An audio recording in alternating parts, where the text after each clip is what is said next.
Hello guys, welcome back. Episode 3, and the third in our launch special. So if you're only just tuning into this one, do head back a few to the first episode, A Quiet Place, where you can join us for the beginning of what should be quite an epic little adventure.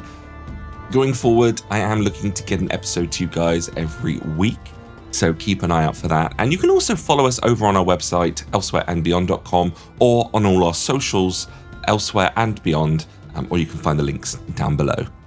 All right then, so without further ado, let us now return to Lysander, Astrid, and Trygg in our Symbaroum campaign, The Undying Sky.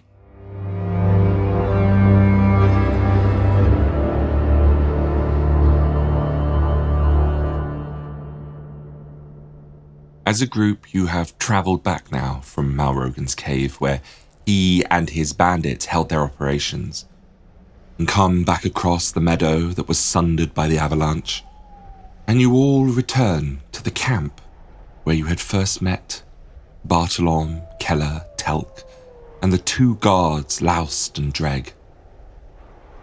But something's wrong. There's footprints everywhere. The torchlights have all but gone out. There's blood. And a smell, a foul smell. Is there any sign of the gentleman we left behind? Telk, I believe. Telk, yeah.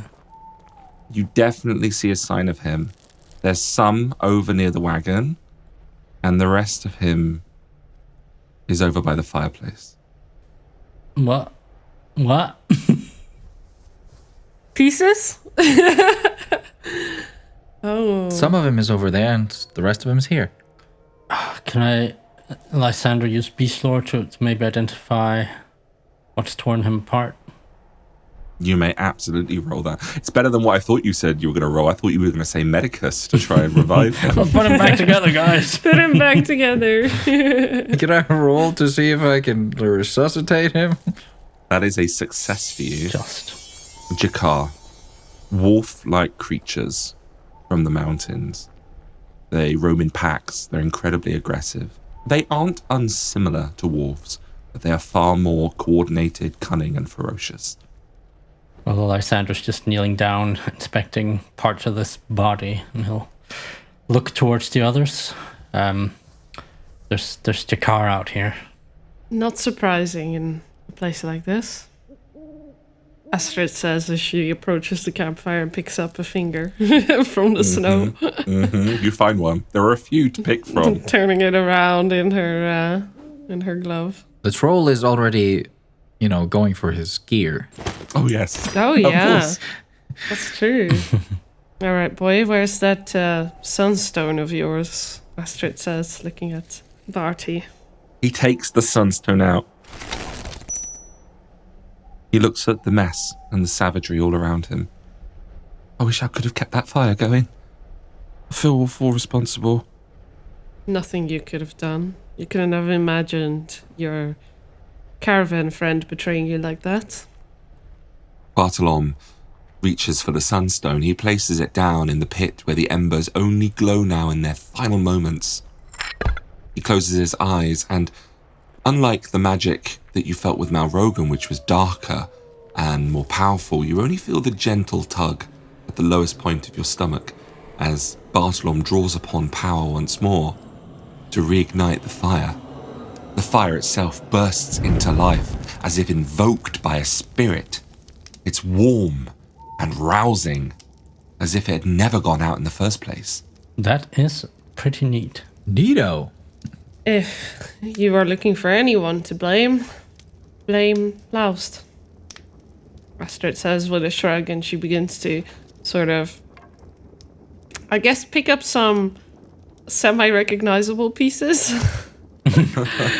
Well, the most Telk. recognizable piece is half of his face, which is just lying in the snow. Yeah, she kind of like puts them together a bit, tries to, cover some of the blood and stuff with some snow, and I guess she's going to just dig a little bit into the snow, like a few steps away or a little bit away from the campfire.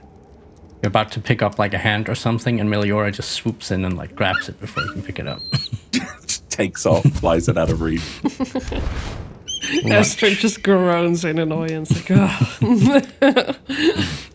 But does not stop eating. Lovely. Trygg, meanwhile, has found his things and is trudging back towards the fire. And there's a loud thunk as he just sits down in the snow in front of it to warm his hands. And count his toes. And count his toes, make sure he has all of them. And he actually is going to look over at Barty. Yeah. It was hardly on your watch, boy. It never gets easier, you know. How many people have you killed? She shrugs slightly. If you're smart, after a while you stop keeping track. Do you think the Jakar will come back? Not as long as the fire is going. Perhaps we should only get an hour's sleep for when the sun comes up. Could get some rest for the road. What's the state of all the carriages and stuff? The carriages are in a good state. You notice that the horse or the ponies that would pull these things are nowhere to be seen, however. The jail wagon is of no use to you. Well, we don't have a horse. We have something Lysander else, though. Looking at Trygg. Trygg at this point is just absentmindedly like picking like lint out from under his toenail. And he's just not even like thinking about what you guys are talking about. And he'll just look up into the silence. Fine, I'll do it. What was the plan with Trygg? Pass him off as an ogre? Or do you want to turn into a rabbit or something? Trygg shakes his head and scratches his like shoulder. There's a little bit of that sludge from before still on there. And he says, no. It is uncomfortable to keep that up for long. I'd rather just and you see him reach his hand up to one of his horns, and he just grabs it around the base, and there's like this tension in his face, and he shakes for just a few seconds until just suddenly snap, just breaks it off at the root. God. Yeah. And there's a grunt, and he grits his teeth as he does it with the other one too. Just snaps it right off. I think Lysander is just kind of watching in horror. Yeah. Same. And you see him like place his rather beautiful horns by the fire, and he runs his big hands through his hair, and he sort of moves it to cover the massive gaping wounds that are now there. And then he looks at Lysander. There. How's that? Does he pass as an ogre? He, from a distance, would pass. And I will say that any kind of checks up close and personal could probably be navigated with some tact. Perhaps from the more speechcraft, silver-tongued of you. You could get by, let's just say this. However, should scrutiny be applied, or an expert no less, you are in deep water. I believe it says in the book that I think people with the lore master ability, either they get to make a check or they just see right through it immediately. I believe there's something like that, Yeah. but we should go narratively. Luckily, you are in the outskirts of these lands. You aren't coming upon the most educated folks and fellows. Well, Lysander just kind of nods, half shrugs. It's passable. I've seen worse. I'm sure not many people around these parts have seen the likes of you. So we'll see how it goes. Astrid says as she begins to unfold her bedroll. Here's a weird question. Is Trygg wearing pants? Shucking it. He's going full Winnie the Pooh. No, actually, I now that you mention it, thank you for mentioning that. I do think actually that he might be wearing a kilt. Oh, Oh, I love that. Oh, that's good. In the traditional sense, Yeah. Okay. It's more in regards to his cow tail. Is that just always showing? Yes, that's a point, isn't it? Because that is a bestial feature. Yes. The cowtail is definitely something that he also needs to hide. Hey, you've also got a nice writing implement if you ever need it, which is just fantastic. Oh, yeah. Just dip that in some ink. We're good to go. Well, Lysander will join Astrid in rolling out his bed roll and get comfortable as much as he can, probably using his cloak as like an extra layer of bedding. Astrid sticks her shield in the snow just as a sort of like wind cover almost. Nice. You guys get some shut-eye. I like to imagine that Astrid's the loudest snorer of all three. Probably. Yeah. Actually, yeah, it would be comedically appropriate for Trygg to snore, but I think for him, he's lived in the woods for a long time. You don't snore when you live out there, or you get stalked by creatures and killed. True. Yeah. I imagine Lysander's is kind of like Gandalf, just sleeps with open eyes. Like You just manic stare, frozen over in the morning. Astrid is full on bear, you know. She a full bear sleeper. Bear sleeper. Loud snoring. Oh, in the bear? She's in the bear? Like she's No. naked? She's like, oh, it's minus 20 up here. Anyway, and then just whips off her tunic. She's not in the bear. She's sure kicking it. Oh, goodness gracious. Anyway. we learn what happened to Laust and the other one? They're just kind of gone. Never. You would find that even the next morning, they never come back. They're 9 feet under. They're dead, Jim. Probably. Over the next few days, you guys begin to ascend down the mountain. It's a difficult task making sure you keep everyone's fingers and toes together. You have to stop often to warm up, to eat what you can from the supplies in the wagon.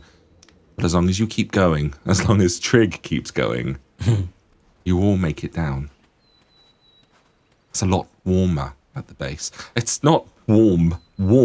It's not spring warm. It's still winter, but it's a few degrees below zero. Enough to survive. A balmy -5. Only -5. A positively tropical -5. As a Norwegian, this is something that you can actually confidently stand by. Yeah, it was -25 just last week. It was gross.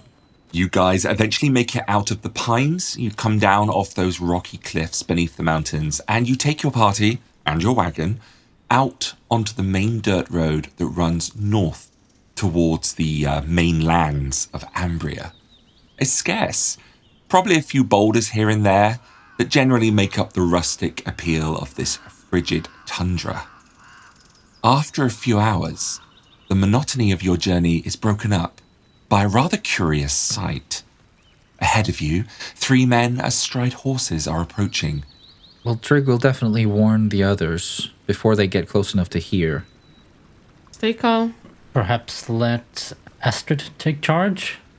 These 3 figures continue to ride forward until when they're only a few feet away, they dismount. It's hard to make them out. They're robed with their hoods up. You see swords at their belts. And when they take their hoods down, you recognize them immediately. Fairly well groomed, fairly well dressed. Guards of the Queen, rangers from the city. Astrid holds up a hand towards Trygg like a halt. He'll reluctantly accept the gesture and stop. Halt your wagon. There's a loud thunk as Trygg just sets it down. The whole thing comes to a stop. Is your ogre under control? Didn't you just find that he is? What is your name? Astrid's the name. And your companions? I'm Lysander, and Lysander kind of steps out from behind the wagon. Changeling. Interesting. And this here is Oh, what was it? Dad.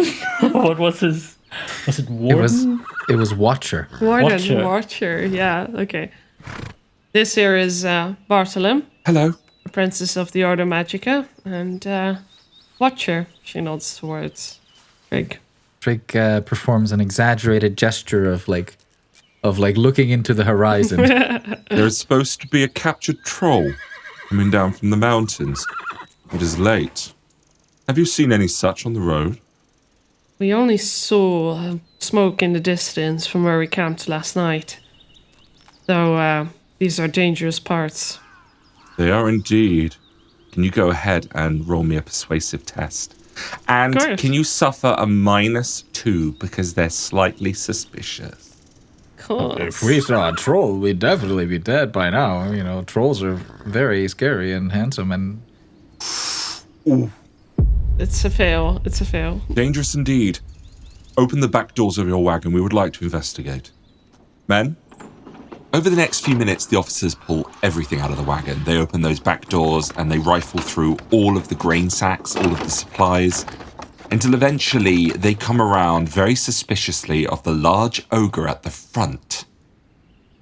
That is a good cover, says one of the men. Pulling along a wagon like that. The third man joins the second.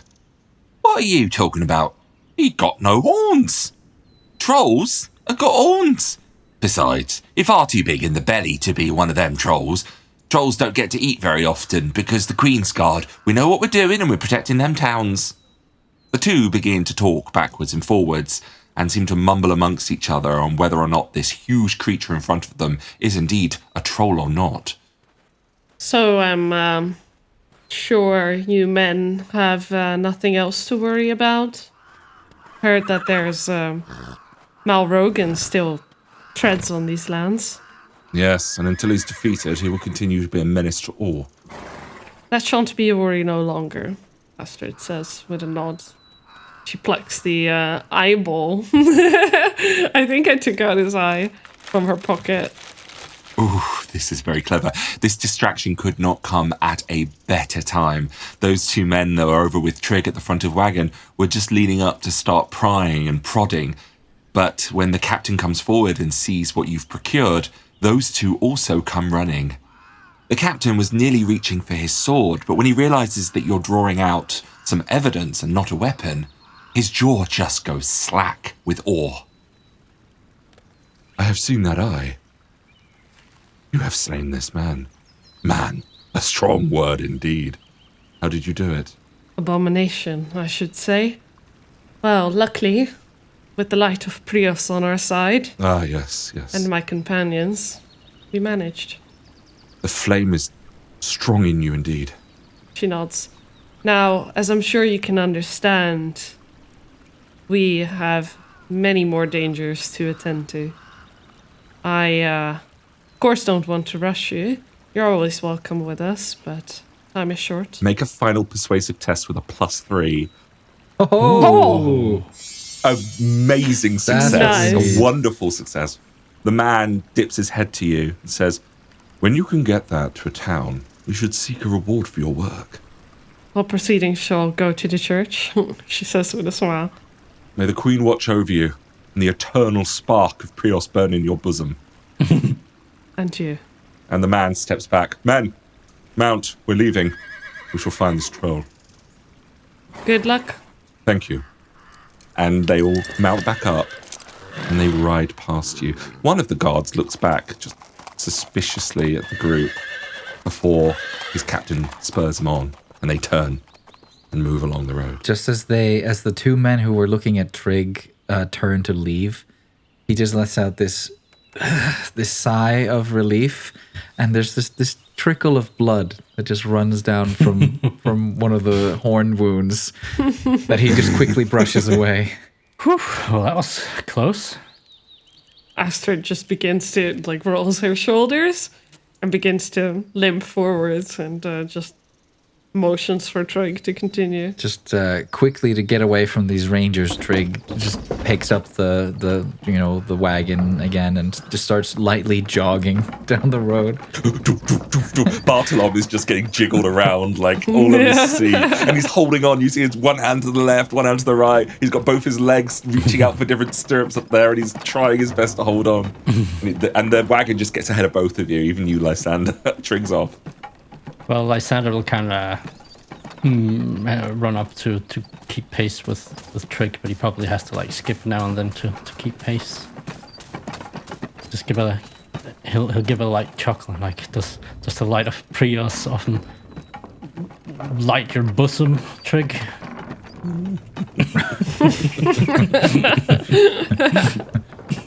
The light of Brios has never touched my bosom. Yeah. Well, then you should be ashamed. You hear in the distance.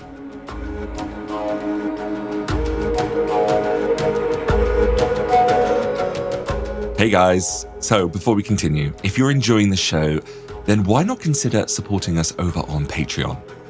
Not only does your support help us do what we love doing, but you'll also get tons of sneak peeks into things like the player sheets, their abilities and powers.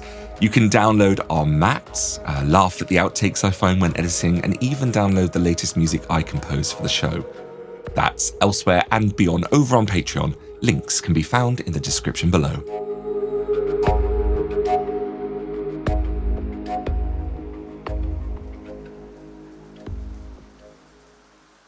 The rain lashes down.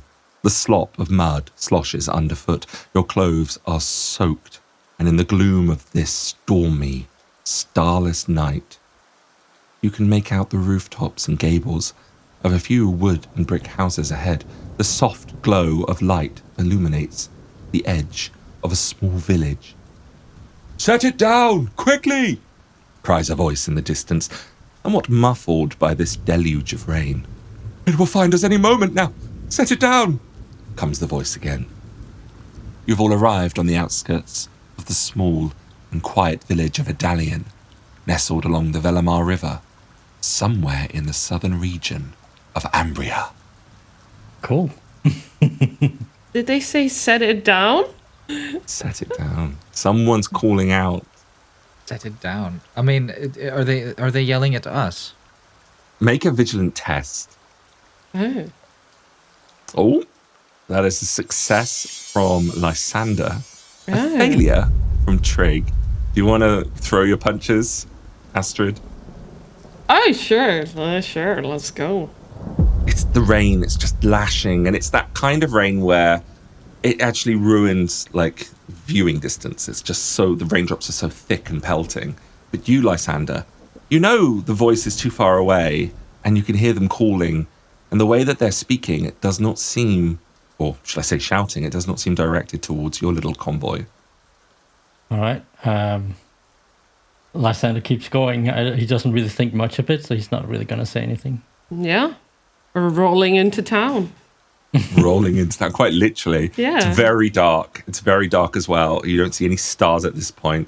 You guys have had some good camping along the road to bring you here, but this is a bad night and probably the best time to arrive at a nice little settlement. Lysander's just going to address Trygg. Like, can we just go over the cover again? Okay. Well, Trygg said, he doesn't stop pulling the wagon. He continues, as if this is probably the 8th or 9th time that Lysander's asked, just to be sure. I am Watcher. Right, Watcher. Mm-hmm. And you are a... Ogre. And he sort of spits that word out as if it's slightly demeaning. And what do you do? I watch. And occasionally pull cards. You hear a horrifying roar. In the dark, further into the village, a howling shriek of a roar.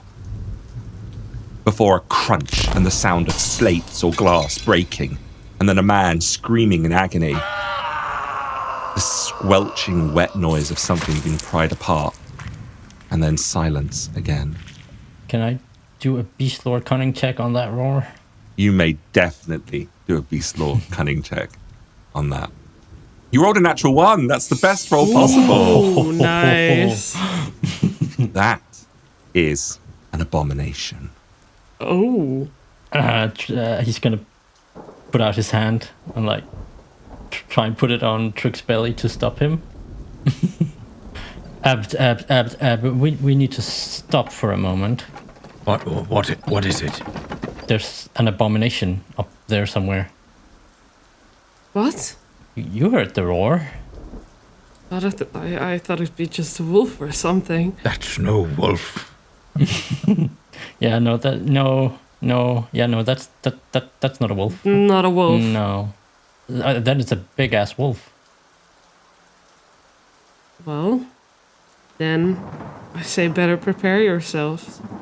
I mean, we could just go around. It is No. rather silent now.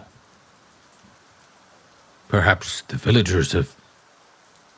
That sounds rather unlikely. What defeated them? Yeah.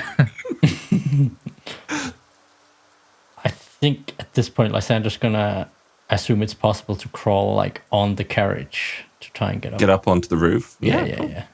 That's a good place to be. Have a look around. When you get to your vantage point, aside from the candlelight that comes from a few windows, do you see what appears to be a small, controlled firelight? It's flickering shadows across the walls. I'm gonna point in that general direction and just say that there's a fire. Okay. We go the other way. Astrid begins to unstrap or take the shield from her back. You know, grab her flail, kind of whip it around a couple times to make sure it's ready. Yeah. And I begin approaching town. Is there a gate? Or is it not Into a gate the town? village itself. Yeah. No, it's just a solitary road that seems to travel through the middle of this village. Although it's very difficult to see much more than just that as the houses approach in this wild and stormy weather. But you do begin to approach the fire in question. Mm-hmm. You take a few turns around some houses. The other two of you, are you following or are you staying back? I mean, I'm on or Lysander's on the carriage right now, so... I imagine Trygg would tentatively follow with the carriage. Okay, so a lot of noise then as this thing comes ricketing and swaying into the village. Astrid, you find the fire in question. A lantern has fallen, and even in the rain, under some shelter of a porch, has fallen into some hay and to some barrels and has ignited there. And you see blood everywhere, all over the cobbles and this small area of housing just off the road. Bits of body, just the face lying on the ground. I begin banging the door, or I bang the door a couple of times. There's no answer from the house. Trygg will set down the cart and reach for his hammer just in case. This is getting dicey, it seems. We could still just leave. If there is an abomination in here, I'm not leaving, but you are free to do whatever you must, Lysander. Bartolom gets out the back of the wagon and he comes over with his big oversized robe and his hood up and... What do you think it is? I heard that. Distance yourself from it if you can. Oh, get in the wagon. Yeah. And the novice returns back, slamming the door. You're doing a great job. I start moving forward to the next house along the road. And you knock. Yeah. There's a pause, before an old woman looks through the window to the side of the door. What do you want? Ma'am, what's going on out here? If you know what's best for you, love, I'll get to the church. Not safe out here. Not for travellers or merchants like you. She nods. Quickly now. We'll have you too. And she pulls the curtain across. And you see, actually, out on her porch, there is a very interesting stone, Astrid. A pebble. And then there is a sigil drawn into it, placed on the, what would you call that, on the threshold? Mm-hmm. Go ahead and make me a cunning test. Oh boy. Ooh, Yeah. perfectly successful. Just. Perfectly successful. This is one of the many runes that you use in your own theurgy, especially in ritualism. Mm-hmm. Although it says that it is a symbol of protection, just from your knowledge of it, doesn't make sense that it would be on a stone. And the best you can surmise is the woman's doing the best to make herself feel better. Yeah, it's kind of more like a It's the placebo rune. placebo. Yeah. That's not doing anything, not on its own. All right. Looks nice, Good to though. know. Good to know there's faithful people in this village. God-fearing people. this point, Lysander's gonna hop down from the carriage and have a look at the body, or whatever remains. The face, you mean? The disembodied face on the road, yeah. Mm. What a nice face! I must take it for myself. He thinks. Yes, this will be how I'm a changeling. Yeah. Oh god. This one's better than me. Well, you can go ahead and make your own cunning check as you look over the body. I mean, you have Medicus as one of your abilities, so it feels within your, wheelhouse to do. Oh, you roll perfectly enough, just enough. You roll a 14 as a success for you. Well, what were you hoping to gather from it? I mean, how many bodies are there? What happened to it? I mean, There are 2 bodies here. You only know there's 2 bodies because you find one body that's mangled and its head torn off and the face detached, and you only find a pair of legs for the second body. But one of the things you notice here, whatever killed them was able to pull them apart with a lot of ease. You don't particularly see claw marks or teeth marks. You see brute force trauma pulling things apart. Which I don't know if that's more horrifying than just getting bitten. That's worse. Yeah. You don't want to be pulled apart. yeah, this is pretty bad. We could still just go. Please leave the cart here. We're moving to the church. What about? Shouldn't we bring Bart? Bartolom, Of course. hide in the cart. Party. Barty, Barty. Barty, dearest Barty, come please to church. follow us to church. So you're heading off towards the church then? With a slight jog. Not so leisurely this time. Church, please. Let's go. I mean, one of the nice things about traveling in the way you have is that all of you are quite rested, even though it's late at night. You stride with some pace then Astrid, leading the way, and you leave the caravan behind, or the wagon behind. Bartolom is a little hesitant, but at the prospect of being left in it, he definitely changes his mind. Yeah, there's like a moment of hesitation as everyone starts piling towards the church, and Trygg looks around through the dark and realizing he definitely doesn't want to be left alone with whatever did this either. Sort of heaves his hammer onto his shoulder and jogs after the others. Jogs, which to everyone else within 10 meters you can hear. There's like a doof, doof. It's that T-Rex scene. If anyone's got a glass of water in their like house, they just get that little ripple. On your arrival to the middle of this village, it would be difficult, even in the dark, to ignore the well-built church sat neatly at its centre. It has large oak doors, grey stoned walls, and a lofty tower looming high above the other houses. Dings and chimes and clanks come from it in protest against the wet and stormy weather. Candlelight flickers from within, shapes and silhouettes of people moving behind stained glass windows. And around the church itself, Astrid, you see strange lines of white have been painted. Swirls, symbols and markings encircling the building. A ritual perhaps, or maybe something else altogether archaic.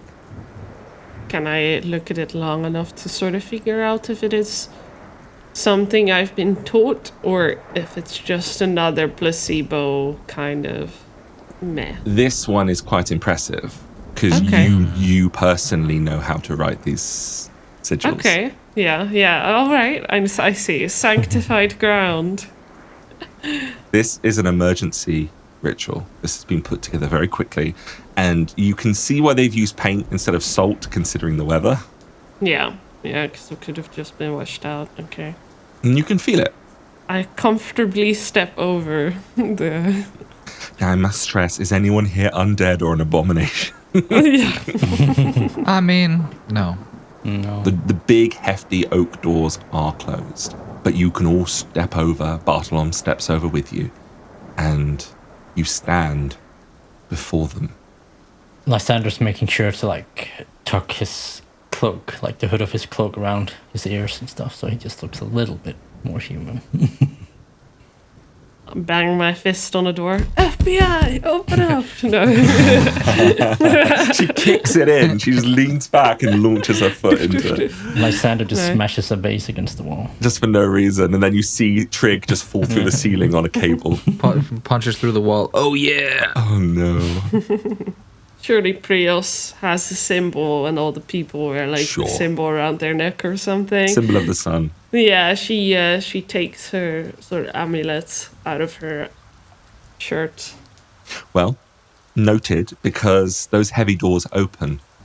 The heads of a few locals seated on the wooden pews within turn to appraise you, all three of you, and a priest who wanders between them calms their worries with quiet guidance. There is a sense of warmth and safety in the air, regardless of the cold and penitent aesthetic of the church's interior. And there, opening the door, is a woman dressed in a blue robe. Strands of greying hair, although she appears still youngish. That's a style. She has wise eyes, stern features. Hello. Evening. We only just came into town, but it doesn't seem like we picked a fortunate time. She sees the sigil that you're holding up, and then she takes a look to your left. Bartolome. Very well, come on in. The doors open, and as much as this might be confusing for you, it's just as confusing for everyone inside, huddled about. Because suddenly, with the doors wide open, they see a giant 7-meter... Whoa, hold on. 7 meters. 7 foot. My goodness. Oh my god, 7 meters. Then we go, whoa. He's taller than the church. I love that. It's like a 2-story building. He's definitely not. He's 275 centimeters tall. He's almost 3 meters. And then there's a flash of lightning behind you that helps silhouette you for a second.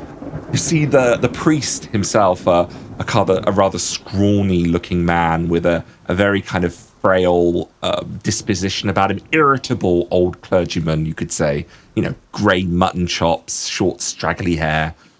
He just looks at the three of you standing there, and there's an immediate look of contempt across his face. Hello. More? Is this what's come to save us? We've not been sent from anywhere. We came on our own accord, but it looks like you are in trouble. Trouble? I've had to perform a rite to protect this town. We're in the worst of trouble, says the old man as he strides forward. Come in and bring your ogre, but wash him off. Don't let his feet touch the floor. Put pads, something. Grentham. And he turns to an older man who is a bit more well-built. Looks kind of got that janitor look about him, but the scars that tell you he was something serious in a time before. What? Oh, fine. The man goes off into one of the side rooms before eventually coming out with an old jacket and laying it on the ground. Stand on that, ogre. Trygg will move over and stand on the jacket. Just shuffles his feet uncomfortably. Astrid gives him a sort of appreciative nod. With the proportions of this troll are so massive compared to everyone else. He stands out quite a lot. And even his feet are almost quite elephant-like in their proportions. So he sort of barely fits on this coat. And he's very scrunched up in the corner there. The woman that let you in, she rolls her eyes and she sighs deeply and comes over to intercede this casual display of racism. And might we offer ours? The robes of a high priest? Or perhaps of my own? Garments of Master Selena of the Ordo Magica, best used to dry the puddles in a church. Or perhaps the rags off the backs of the children who cower here. Father Agatar, please, these people travel with Bartolome. Bartolome is one of my apprentices. And by that educated assumption, they are here to help. Let us treat them with the due diligence and respect that they deserve, yes? Father Agatar, as she names him, narrows his eyes. He sighs deeply, rolling his shoulders, and slinks off, making no further word or gesture. His manservant, Grentham, pauses. If you need anything, Selena, you just ask. Master Selena, she dips her head in reply to him. Thank you. Now, that's settled. Bartolome, fetch your friends here some blankets and perhaps some of that bread there. I think it's time we better acquaint ourselves. At least, we're going to need to if we want to stop what's going on here in this troubled little village of Odalian.